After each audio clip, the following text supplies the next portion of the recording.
Hello, Maya. Thank you so much for coming on the Power Women Wellness podcast. How are you today? I'm doing well. Thank you for having me. I'm so excited to learn more about you, get the inside behind the scenes look. But first, tell us a little bit about you. I know you're just honestly a badass in business, so fill us in. Yeah, thank you. It seems like I've been doing it forever. I've been in like the business founder seat since like 2013. So I guess it's like almost 10 years now.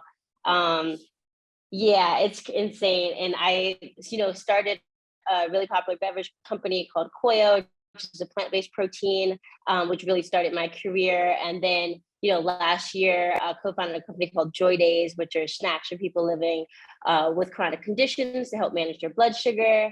And aside from that, I've invested in a couple of brands and I coach underserved founders who are really trying to get their product from idea to commercialization to like get the product on shelf. So. Oh my gosh, I love that. So there's a theme, there's like some nutrition aspect. So what brought you into like a healthy, which by the way, I think it was a birthday cake drink. Oh my gosh, that was so fire. I've had it and I'm like, this is so good. It is great. Yeah. So what is there like a natural love for nutrition and healthy food? Like what brought you to this type of product?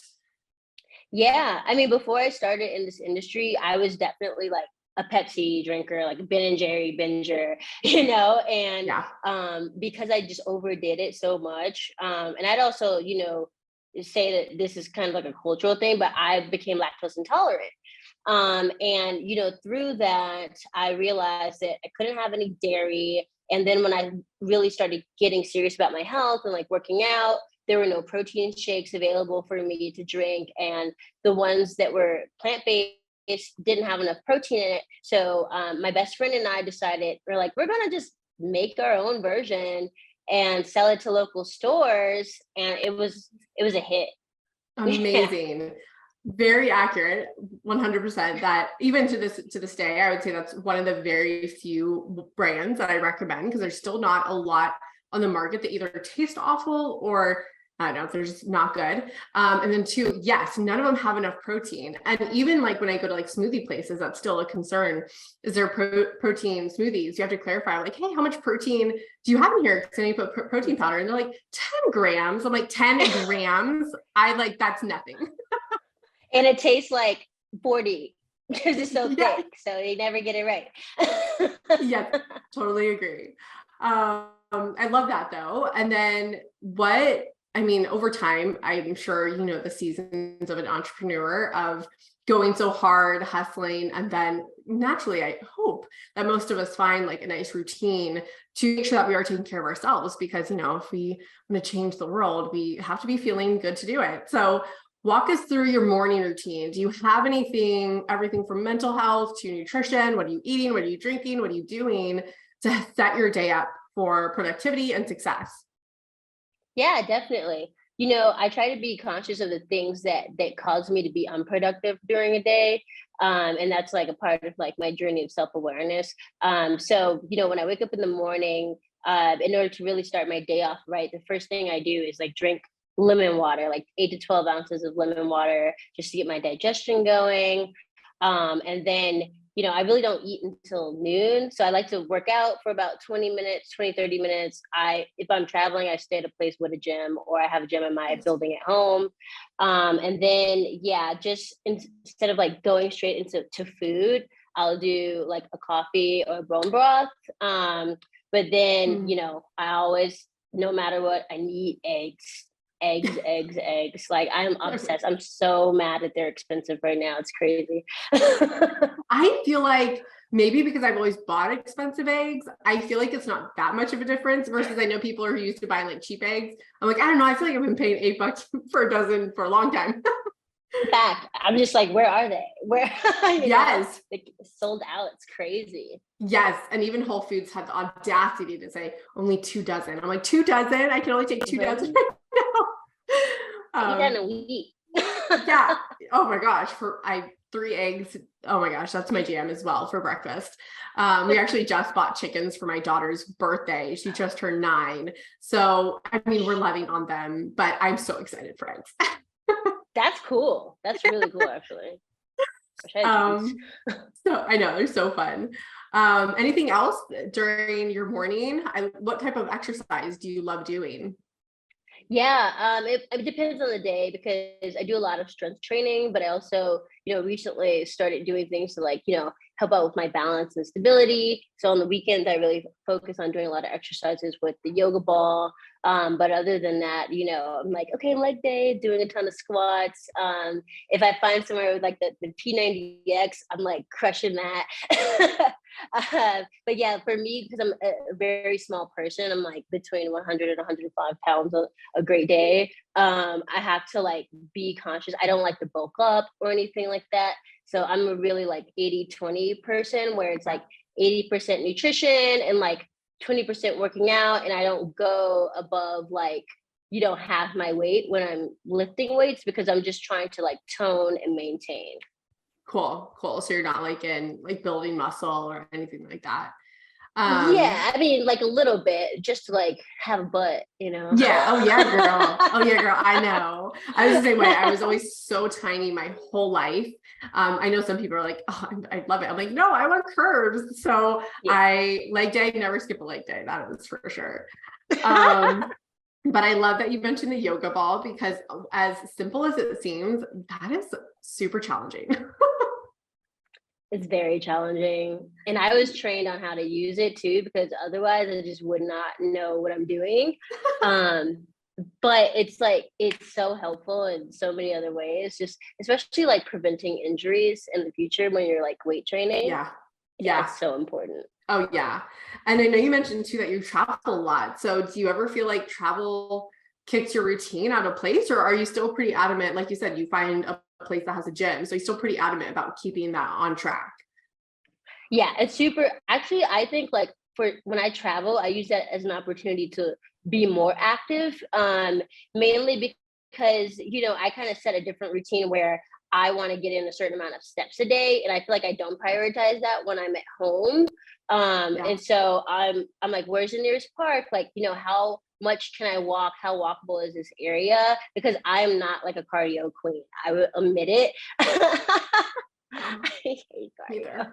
Don't worry, girl. I always joke. People on this podcast probably hear me say this 1,000 times. I said, if you see me running, seriously help me because I am probably getting chased or something because that's not. I don't do that for joy.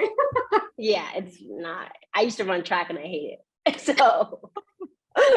I will say I currently am obsessed with boxing. It is probably the funnest thing that I've done in a while. And I love that it's definitely cardio for sure, but it's so much more mental and core than I ever imagined. So it's very much full body. And we got fight camp, and I'm obsessed with it right now. I am like doing it like 4 times a week. Oh, I love it. Yeah, you're gonna be so cut. It's crazy. I can beat anyone up. No, I'm just kidding. I always say like boxing is like doing this, like patting your head and rubbing your stomach at the same time because you have to be so coordinated, but also like using the strength and like technique to actually like get the power. And then it's such a stress reliever. Oh my gosh, yes. And I feel like, again, it's you don't realize it, but a lot of power comes from your core and your body. So I when I went into boxing, I'm like, okay, this is gonna be a great upper body workout. And I'm like, no, it's totally not just upper body. It's so much more. I love that. Love that for you. So we know that you like eggs is your jam. What else? Like, what is your typical like day of eating?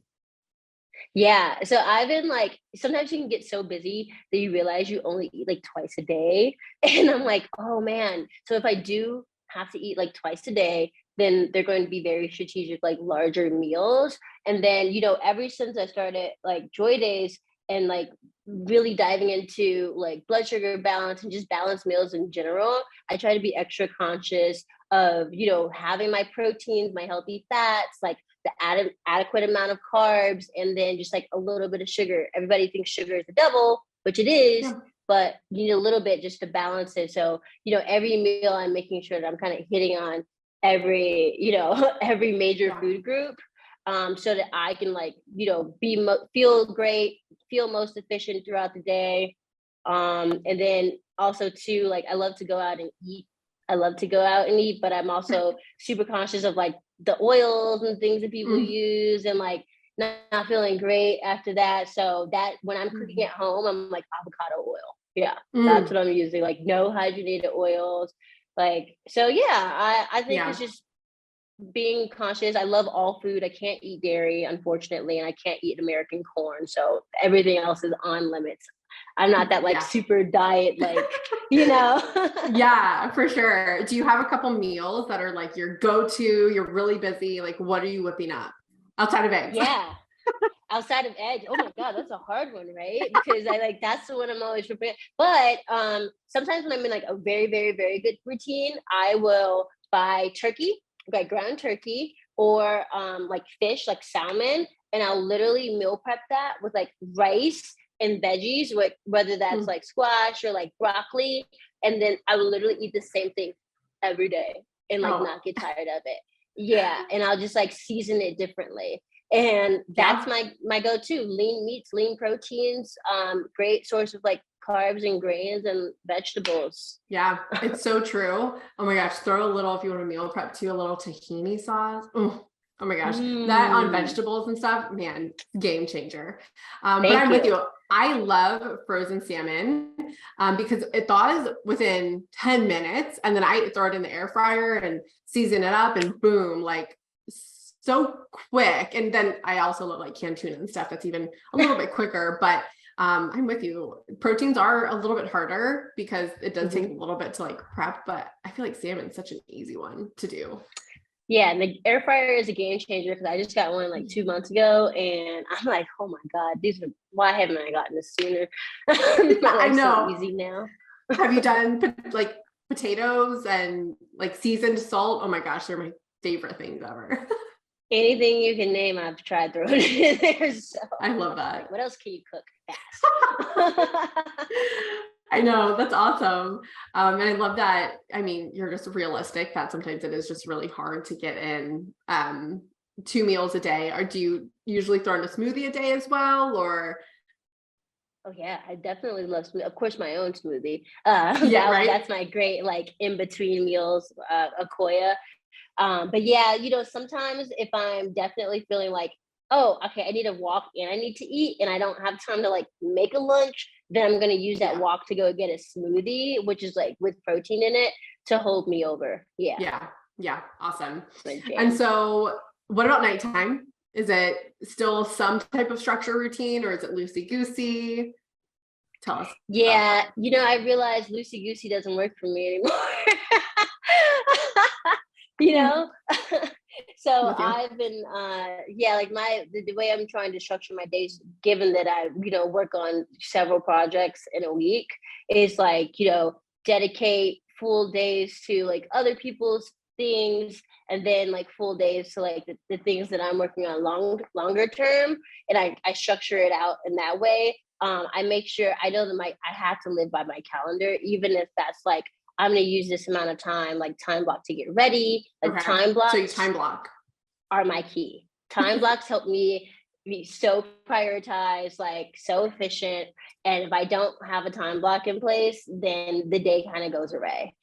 Yeah, I agree. And I will say too, when I don't time block every day, but when I have, it made me be realistic in the things that I can get done. Because outside of that, like if I always will do like a to-do, like what do I need to get done? But then like before I know it, I'm like, oh my God, it's 5 o'clock and like half of my list isn't done. And I think I was just unrealistic about how much I can get done in the day.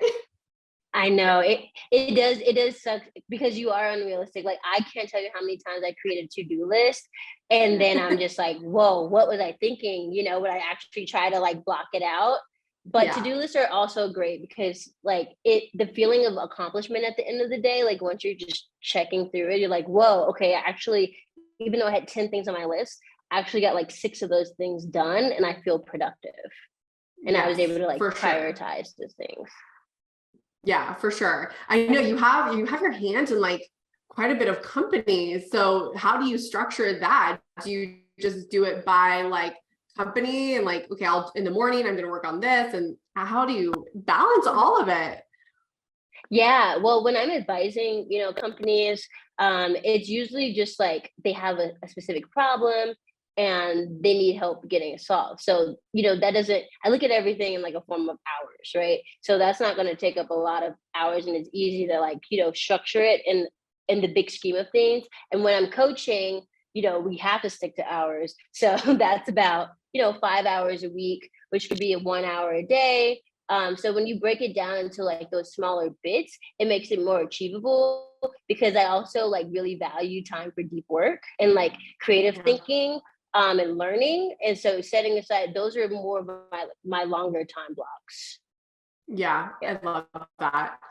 Gosh, do you feel like you, looking back when you were younger, do you feel like, oh yeah, I was so meant to do this? Or was this more so something you found like later on in life of choosing I the mean, career that you did?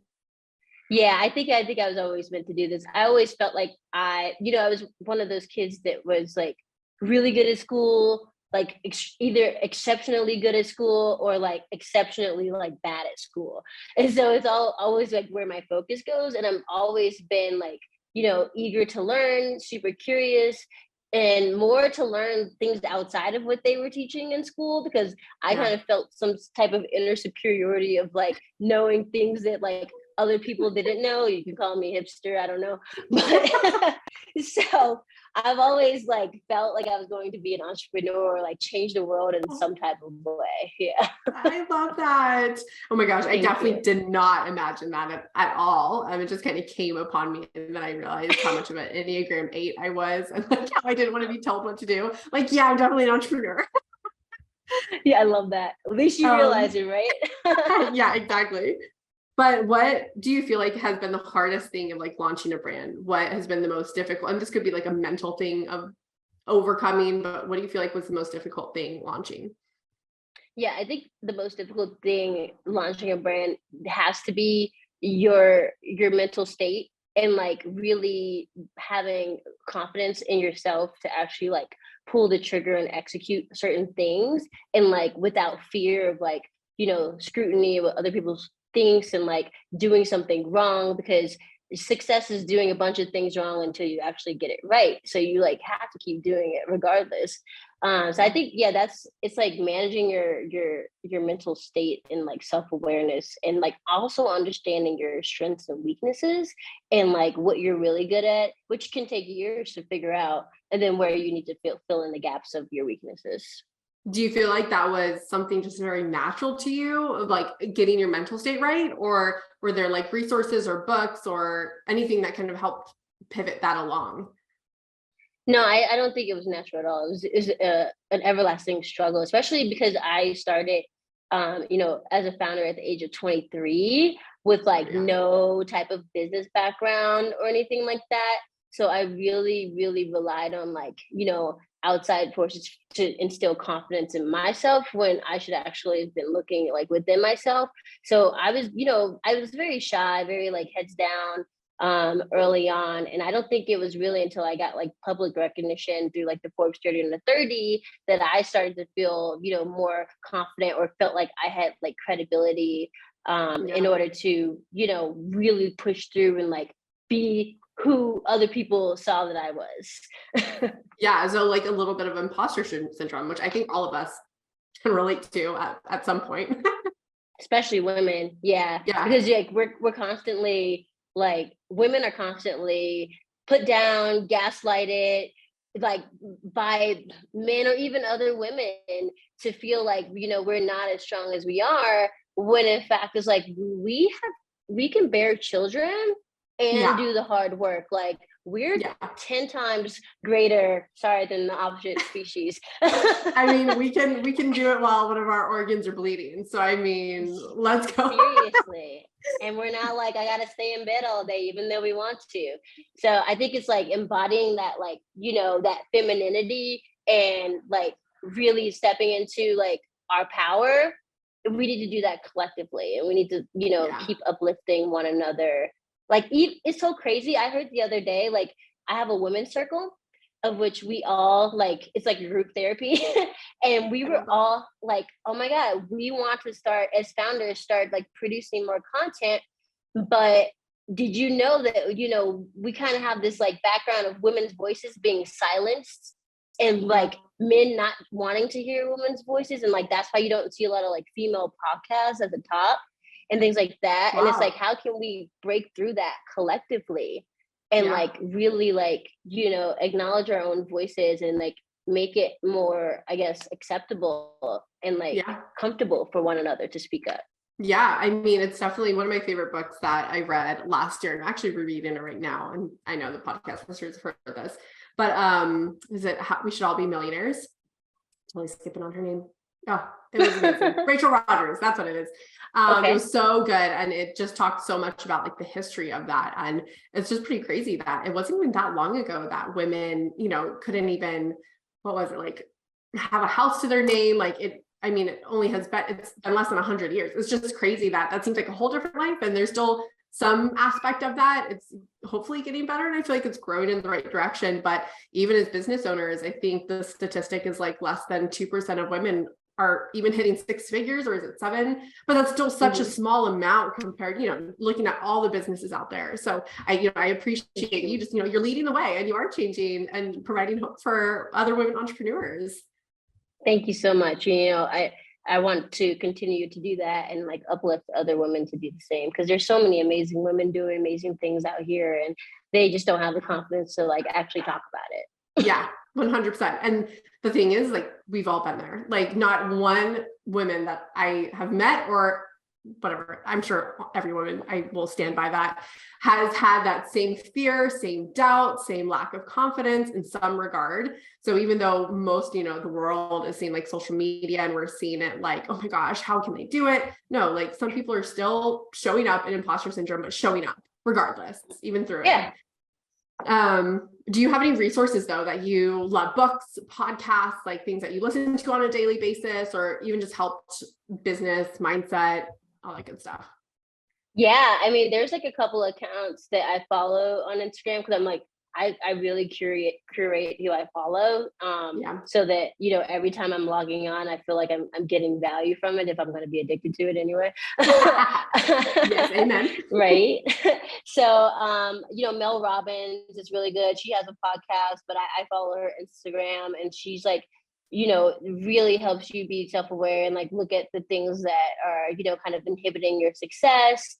And another one is Behavior Hack, which is this guy. He does a lot of like, text like infographics, which are really digestible and easy to understand. That Nice. really things that just like change your perspective of like how you're thinking about the things that are like, yeah, like Ooh. blocking you from being your best self. Ooh, So I I love love, that. yeah, I love Oh, these I love that. accounts like that. Oh, I'll have to look. Any other like apps or mental health tools that you use on a daily basis? Yeah, so I recently downloaded this app called Dimensional, and it was like a series. I want to say that like I took about like 20 mini tests, and they were like behavior tests. They it's kind of like a part of like the Enneagram, like every other test that you could Mm-hmm. think of in one. But what it really helped me acknowledge was not only like looking in myself of like, oh, why do I do the things that I do, but really helped me figure out like what am I good at as far as in my career and like what should I be pushing forward, because I think sometimes too in your career you can think you're good at something and not really be good at it because you really want to be. Yes. So and then you're continuing down this path. It's just like you're just not made for that Yeah. thing. And so I was trying to see like what is that thing in me? What should I be like really pushing towards? And even like in relationships and love is like what was my love and attachment styles and things like that. And like, Oh, I love how can I those. be a better partner? So that was super helpful. I'm just like on this self-awareness journey, I guess I you love could that. say. And yeah, anything that can help me acknowledge like my flaws, I'm all about it. Yeah, I love that. I love that. That's how honestly I felt about when I did the Enneagram years ago. I remember seeing an 8 and I'm like, oh my God, that is like so me. I've never even like read, that's like me in a paragraph or a couple paragraphs. And I was like, that just hits to a T of everything. So I love doing stuff like that because it does help, I don't know, also just validate, I guess, how you are and like how you work. And you're like, oh, I guess that is how I think and what I do. I don't know. I love that stuff too. So Yeah, awesome. I'll like, write that down. because I can't trust people, but I could trust data. Yes, yes, 100%. That's awesome. Well, I so appreciate you coming on and chatting with us about your behind the scenes and how you stay healthy as an entrepreneur, because again, it's so needed. So share with us, how can we support you? Where can we find you? Yeah, I think Instagram is best because it has links to all the companies I'm involved with or started. And then also, my email address is there. So Maya, Maya, J, French. French is my last Awesome. name.